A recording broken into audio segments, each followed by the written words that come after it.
lots of horsepowers. Woo! That was a big slide. Oh, something went.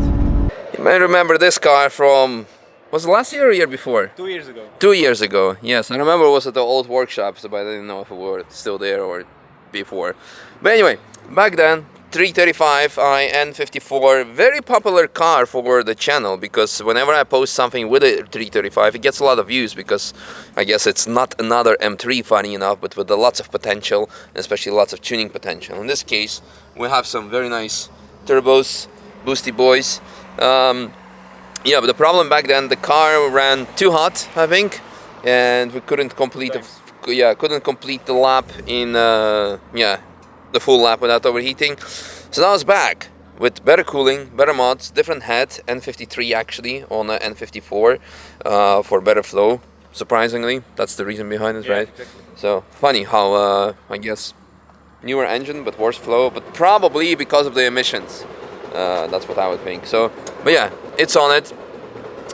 Different mapping that you have put 2 hours ago. Yeah. Last modification were like 2 hours ago. Last mod. And unfortunately, we already done a lap, and I think either the boost pipe came off or it went in the limp mode. It just didn't, halfway through the lap, it just died.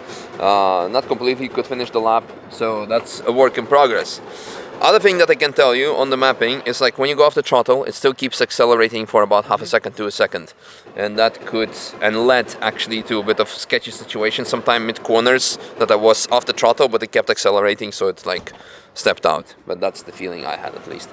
Other than that, it didn't overheat because, we couldn't do the full lap. And also brakes, very good job on the brakes. It made me feel very confident with the car. Lapo is working on his like 190 in the background, making it very loud noises. Oh, making the fenders. Yeah. And look at that. Yeah, I think it's running into the. Yeah, a bit. A bit, yeah. So that was also another thing to look into. I think you need much more camber, front and back, or narrow wheels, because that's of course a bit of a hazard. Manual, so that's always good. So that was fine, except for the things that wasn't. Yeah, thanks a lot. Regardless, and you guys, all the enthusiasts of a 335 N54/53, enjoyed the lap while it lasted. And also some nice talks afterwards. Kept the conversation going. You can learn a couple of off-topic and random things.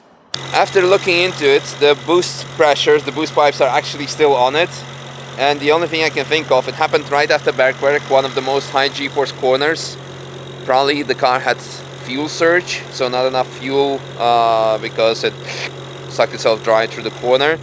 Could be an issue, and that's why it happened what it happened, because there are no fault codes and the boost is still there. So probably just that. You live and you learn. Next time. Next time, sounds good. See you hopefully next year and not in 2 years. Enjoy the laps. Good. Thank you. Yeah. Day later, we found the culprit. Yeah, that was the reason. Yeah. So I think from this side. Yep. So it didn't come off. It actually exploded. Yeah. Yeah. It didn't handle that much boost. Yeah. And there is too much heat. We go work on some more cars and maybe drive some cars. Actually, we're gonna do some snacks. How's it going? Alright guys, and girls, or if you don't identify yourself as anything, maybe as a flying green hell monster. Could that be me? Flying green hell monster. Sometimes I'm flying through the green hell, but does not mean you should call me a monster. Anyway, BMW 335 with lots of horsepowers. Even on semi-slicks, the rear wheels have some issue with putting traction down. I think the hazard lights is the shift light. Quite a funny detail. It doesn't mean that they're being activated. Shout out to Draggy, by the way, because we have the speed in kilometers per hour, but for our miles per hour and miles per hour friends from US, UK and other countries, we can have Draggy and the good telemetry. So use code Misha on godraggy.com if you want to have a valuable telemetry yourself. Some very fast E36 behind us. Let him through because he's getting a bit nervous, I saw.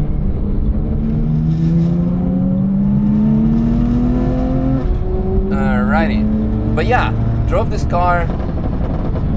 Trying to figure out the indicator situation now. Come on, go out. Switch off. Okay, indicators are off. Now we can talk about it. Oh, he's indicating to the right. That's nice. But he's staying right. Sorry, he's indicating to the left, but he's staying right. Ooh, let's not go. What is there? Was that a banana or a piece of wood? I don't know. Anyway, what did I want to say? Totally forgot. We drove this car. Whew, rear axle needs some temperature in it. And there's an interesting case of rev hang. When I lift up the throttle, the turbo still spools up and goes. Could be surprising in some cases. Drove the car last year, or was it the year before? I remember it was at the old VULCAN ALPHA workshop, and it's gotten quite hot. So hopefully now, with the additional cooling mods that the car has received, and the different head and different turbos and software, hopefully we can do more than a little bit of a lap. Yeah, the only complaint I have, suspension wise, the car is not matching the horsepower. It's quite soft, you can feel some lift. But the good thing, the brakes are matching the power. Has a bigger brake kit from an F-Series. From what I saw, DTC 60 pads from Hawk. The same we're running on our GT3 Taxi. Quite an okay pad. Good performance. I'm just like usually not very happy on the brake pedal feel. It's just something that you need to adjust as a driver. Woo. Understeer on the BMW. Like I said, the setup wise, it's not ideal. Temperature, we're already pushing 120 with the oil. So let's see where it's gonna end up in a bit, because we're not even halfway through the lap. The power delivery is nice. I like that it's a manual as well. Gives it a nice dimension, but it really needs the suspension geometry of a track car. There's lots of understeer, no grip on the rear axle, and weirdly enough, when I go off the throttle, the car keeps on accelerating for about half a second, which is counterintuitive and could cause dangerous situations. But we have great emotion, great sound, great noise. Can we pass it? La, la, la, la, la, la. Can we please? Thank you.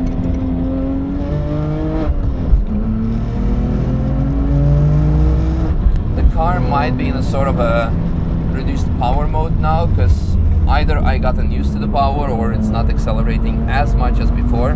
Woo! That was a big slide.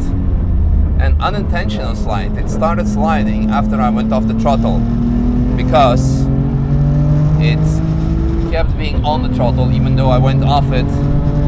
So that's what I mentioned with the dangerous situations. So something with the mapping is not 100%. Because Samuel, the owner, told me, oh, I just mapped it actually 2 hours ago.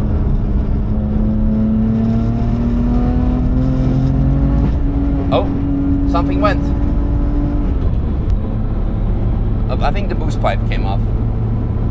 Because there is no boost and it was...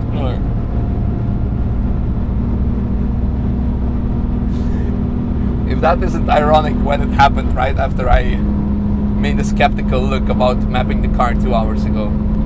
Well, I guess we'll chill for the rest of the lap and talk about life and weather. Yeah, this is, by the way, the first driving day that I'm doing after 24 hours of Nürburgring. Feeling a bit ill. Caught some cold in the sauna. After relaxing after N24, my body said like, we're relaxing. Alright, here is some relaxing for you. Maya. Other than that, life is good. Good weather. I think, speaking of 24 hours and seeing the traffic now, is going to be now insane, because the amount of people, this was the most watched race for a multitude of reasons.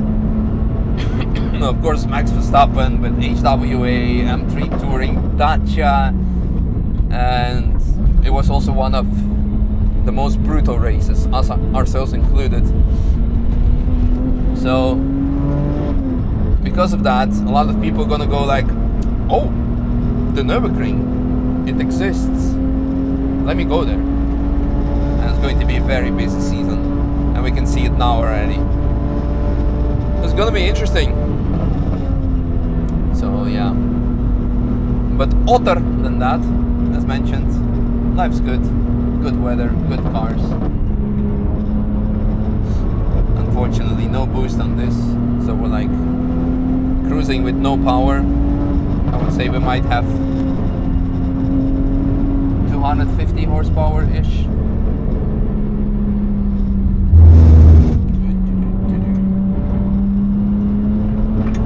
Yeah, overtaking the MG. Actually, speaking of MG, this might be the only car or like brand which is like more or less widely popular, but that I haven't driven. I know I had an offer to drive an MG-Z, I think. Multiples of them. I know some of them got crashed before I could drive it. Some of them just like broke down or people didn't come, but it's hard to remember. Like by now I've driven probably like over 3,000 cars over all the years, but I think I haven't driven an MG. So if you guys have an MG and you wouldn't mind me having a go with it, to feature it on the channel for all your fellow MG enthusiasts, please reach out. I would love to have a lap. Fast GT3 RS incoming. Yeet.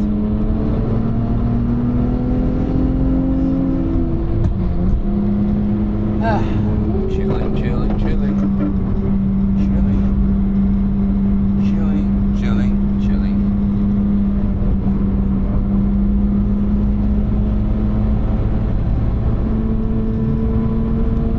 Yeah, I guess I might as well just do the conclusion of the car.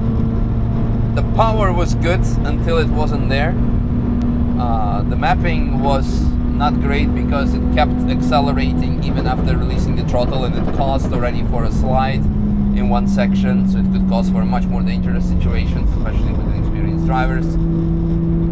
Great brakes for the power. I feel comfortable and confident. That's a better word than confident. Yeah, confident, not comfortable. Suspension setup doesn't match the car. There is understeer on the front axle. There is no grip on the rear axle in the corners. Needs much more camber. Maybe toe as well to correct the rear. Sharpen the front. So yeah. Overall, potential might be there, but we didn't find it today. But the car didn't overheat, but the boost pipe came off. So it's like Bugatti, you know, like, what is it? The tires would explode after, I don't know, what, 20 minutes full throttle at 400 kilometers, but your gas tank will run out in 15, so you're safe. Same here, I guess. Car might overheat, but we didn't find out. I think it's a familiar Corsa. Did I drive it? Well, that's all there is to it. Thanks for watching, and see you next time. Peace out. Bye-bye. Oh yeah, for people asking why I'm skipping the line, during the week the extra exit is not open, so the right line is to go into the car park if you want to vibe, check the tire pressures, check your car, check whatever. The left line, or left lane, where I'm going through, is either to go straight onto the track, or right after the lane on the right, you can turn to the right to get off the track immediately. Look at this. Marshall is seeing it. He's not yelling at me because this is how it is. So if you're watching this video, learn from it so you can have a better traffic flow through the Nürburgring, and do not comment, oh, Misha's so arrogant, he thinks he owns the place because he's skipping the line. Like,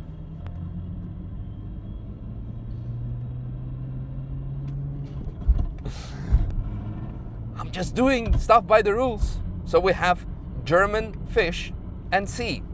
And fish and sea makes for efficiency. That's my dad joke for today. Over and out.